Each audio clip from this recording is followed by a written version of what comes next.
Hello everyone, wisdom of planets के आज के वीडियो में आपका स्वागत है। आज हम बात करने वाले हैं फॉरेन ट्रैवल एंड सेटलमेंट के बारे में। हम में से काफ़ी लोग फॉरेन ट्रैवल करना चाहते हैं। ड्यूरेशन कम या ज़्यादा हो सकती है और कई लोग फॉरेन सेटलमेंट भी चाहते हैं, लेकिन हर किसी को ये अपॉर्चुनिटी नहीं मिल पाती। ये पॉसिबल तभी हो पाता है जब फॉरेन ट्रैवल या सेटलमेंट आपके हॉरोस्कोप के अकॉर्डिंग सूटेबल हो। तो यही अलाइनमेंट्स हम डिस्कस करने वाले हैं कि वो कौन कौन से प्लानिटरी पोजीशंस हैं जो आपके हॉरोस्कोप को इस चीज़ के लिए सूटेबल बनाते हैं। मेरा नाम है Vaibhav Bhardwaj. I am an astrologer, GI certified gemologist and a computer engineer. And चलिए शुरू करते हैं आज का ये वीडियो।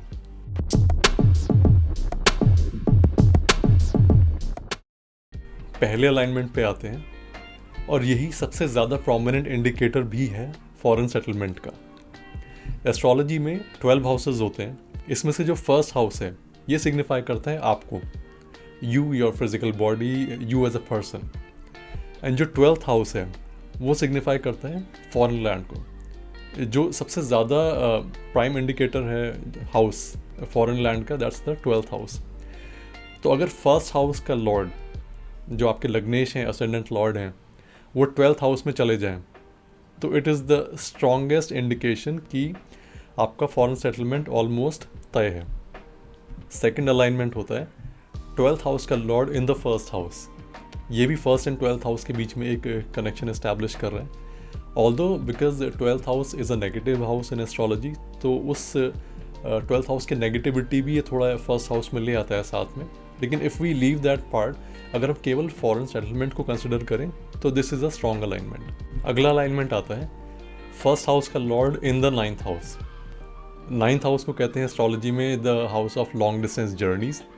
सो ऑल्दो ये फॉरेन सेटलमेंट परस्पेक्टिव से इतना स्ट्रॉन्ग अलाइनमेंट नहीं है, it's more of a foreign journey, लेकिन ये लॉन्ग डिस्टेंस जर्नी दिखाता है लंबे ड्यूरेशन तक। तो मान लिया आप बिकॉज ऑफ दिस अलाइनमेंट आप फॉरेन लैंड ट्रैवल करते हैं, for a couple of years वहाँ पे रहते हैं, तो बेस्ड ऑन जो आपकी अपकमिंग टाइम पीरियड्स हैं, दशाएँ हैं, अगर उनका सपोर्ट मिलता है तो इवेंचुअली फॉरेन सेटलमेंट में भी कन्वर्ट हो सकता है। ऐसे ही 9th हाउस का lord in the first house, ये भी लॉन्ग डिस्टेंस जर्नीज दिखाता है। एंड फर्स्ट एंड 9th की तरह ये भी बेस्ड ऑन योर दशाज, upcoming time periods and horoscope as a whole ultimately foreign settlement में कन्वर्ट हो सकता है। अगला अलाइनमेंट आता है फर्स्ट हाउस का lord in the third house या थर्ड हाउस का lord in the first house, but it's more of a short distance journeys. जैसे अगर आपका बर्थ इंडिया में हुआ है तो आप आसपास की countries, for example Sri Lanka, China, Burma, Indonesia या मिडल ईस्ट तक जा सकते हैं। अगला अलाइनमेंट आता है 4th हाउस में अगर मेलेफिक प्लैनेट्स जैसे राहु, केतु, सैटर्न या मार्स प्रेजेंट हो, क्योंकि 4th हाउस कहलाता है आपका बर्थ प्लेस। एंड ये जो चारों मेलेफिक प्लैनेट्स अभी मैंने बताए हैं, इनमें सेपरेटिव टेंडेंसीज होती हैं। तो ये क्या दिखाता है कि ये हमेशा आपको आपके बर्थ प्लेस से सेपरेट करके रखते हैं और आप हमेशा जो सेटल होते हैं अपने बर्थ प्लेस से दूर होते हैं। नेक्स्ट पर आते हैं Rahu. Out of all the 9 planets ये की सिग्निफैक्टर माना गया है फॉरेन सेटलमेंट का। तो अगर आपकी दशा, आपकी महादशा राहु की चल रही है, तो ये भी आपको फॉरेन सेटलमेंट दे सकता है, भले ही जो अलाइनमेंट्स हमने पहले डिस्कस किए थे उसे ये फॉलो कर रहा हो या ना कर रहा हो। ये जितने भी अलाइनमेंट्स हमने अभी तक डिस्कस किए हैं ये आपके मेन हॉरोस्कोप में तो देखे जाने ही चाहिए, साथ ही साथ जो प्रश्न कुंडली होती है उसमें भी ये इक्वली वैलिड है। जैसे एक एग्जांपल मैं आपको देता हूँ। कुछ साल पहले मुझसे एक क्लाइंट ने क्वेश्चन पूछा था कि क्या वो नियर फ्यूचर में फॉरेन ट्रैवल करने वाले हैं कि नहीं। सो ये चार्ट आपके सामने मैं दिखा रहा हूँ, जो उस टाइम का प्रश्न चार्ट था। केवल रेलिवेंट डिटेल्स रखी हैं जितना आपको समझने के लिए ज़रूरी है, और बाकी चीज़ें मैंने हटा दी हैं। आप यहाँ देख रहे हैं कि जो फर्स्ट हाउस के लॉर्ड हैं Jupiter, its place in the 9th house. तो जैसा कि हमने डिस्कस किया था, it shows foreign travel, long distance journeys. And उसके साथ ही आप देखिए कि जुपिटर जो मैं आपको पहले बैकग्राउंड दे देता हूँ। जिन्होंने क्वेश्चन पूछा था, शी इज़ अ फीमेल और वो मैरिड है। तो एक मैरिड फीमेल के चार्ट में जुपिटर हस्बैंड को भी सिग्निफाई करते हैं। तो उसका इंटरप्रिटेशन मैंने ये निकाला था कि हाँ, यू विल बी ट्रैवलिंग और आप अपने हस्बैंड के थ्रू ट्रैवल करेंगी। तो अराउंड 3-4 महीने बाद ही उन्होंने अपने हस्बैंड के साथ ट्रैवल किया, because her husband got an opportunity to work at on site. एक दूसरे कंट्री में उनको वर्क करने का मौका मिला। एंड ऑलमोस्ट 3-4 साल से वो वहीं फॉरेन लैंड में ही है और यहाँ पर फॉरेन सेटलमेंट एंड ट्रैवल के अलाइनमेंट्स कंप्लीट हो जाते हैं। ऑल्दो और भी प्लानिटरी प्लेसमेंट्स होती हैं जो इसे सिग्निफाई करते हैं, लेकिन जो हमने डिस्कस किया है वो मेन है। अब मैं आपके साथ एक बहुत ही इंटरेस्टिंग सा क्वेश्चन शेयर करना चाहूँगा जो मुझसे पूछा गया था कुछ टाइम पहले, एंड मुझे लगता है कि आपको ये और बेटर अंडरस्टैंडिंग देगा with regard to foreign travel और आपको अपनी एक्सपेक्टेशंस किस हिसाब से सेट करनी चाहिए। क्वेश्चन ये है कि एस्ट्रोलॉजर्स ऐसा क्यों कहते हैं कि यू हैव अ चांस या प्रोबेबिलिटी टू गो अब्रॉड, वो ऐसा क्यों नहीं कहते कि you will definitely travel abroad. Question तो ये अच्छा है।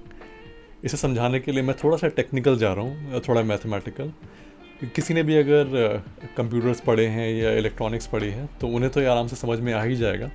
Although I try my best कि ये हर किसी को ईजिली समझ में आ जाए irrespective of their academic background. Astrology में किसी भी पॉजिटिव इवेंट का आउटकम इन 4 बाइनरी इक्वेशंस की तरह होता है।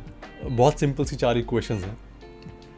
0 and 0 is equal to 0, 0 and 1 is equal to 0, 1 and 0 is equal to 0, 1 and 1 is equal to 1।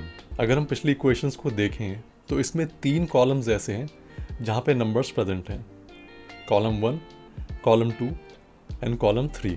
ये जो 3 कॉलम्स हैं इन्हें हम ऐसे एसोसिएट कर सकते हैं एस्ट्रोलॉजी के साथ कि जो फर्स्ट कॉलम है वो ये दिखाता है कि आपका हॉरोस्कोप उस इवेंट को सपोर्ट करता है या नहीं करता है। इवेंट जैसे अभी हम फॉरेन ट्रैवल की बात कर रहे हैं तो 0 मतलब सपोर्ट नहीं करता एंड 1 मतलब सपोर्ट करता है।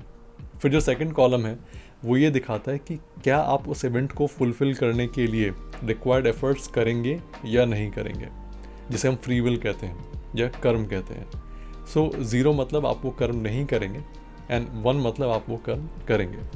एंड जो थर्ड कॉलम है वो ये दिखाता है कि अल्टीमेटली उस इवेंट का आउटकम पॉजिटिव होगा या नेगेटिव होगा। 0 मतलब नेगेटिव आउटकम एंड 1 मतलब पॉजिटिव।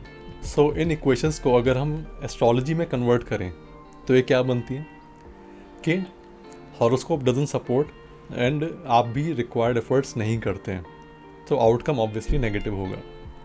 दूसरा, हॉरोस्कोप सपोर्ट नहीं करता लेकिन आप एफर्ट कर रहे हैं तो इसका भी आउटकम नेगेटिव है।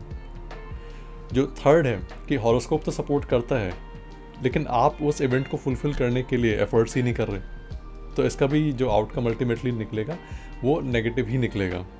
एंड जो फोर्थ है, हॉरोस्कोप भी सपोर्ट कर रहे हैं, आप एफर्ट्स भी कर रहे हैं, तब अल्टीमेटली इवेंट का आउटकम पॉजिटिव निकलता है। जैसा कि हम देख सकते हैं एस्ट्रोलॉजी में किसी भी पॉजिटिव इवेंट का आउटकम इस चीज़ पर बहुत डिपेंड करता है कि उसे फुलफ़िल करने के लिए जो भी इंडिविजुअल हैं वो रिक्वायर्ड एफर्ट्स कर रहे हैं या नहीं कर रहे हैं। सो कोई एस्ट्रोलॉजर अगर देखते हैं कि आपके हॉरोस्कोप में बाहर जाने का स्कोप है, इसलिए वो कहते हैं कि देयर इज़ अ प्रोबेबिलिटी या देयर इज़ अ चांस। आपका एक्शन या इनएक्शन ये डिटर्मिन करेगा, ये डिसाइड करेगा कि आप इक्वेशन 3 में लैंड करेंगे या 4 में। सो गाइज, आई होप कि आज का ये वीडियो आपके लिए हेल्पफुल रहा होगा। अगर अच्छा लगा है तो लाइक ज़रूर कीजिएगा। जल्दी मिलेंगे ऐसे एक इंटरेस्टिंग वीडियो में। तब तक के लिए bye and thank you for watching.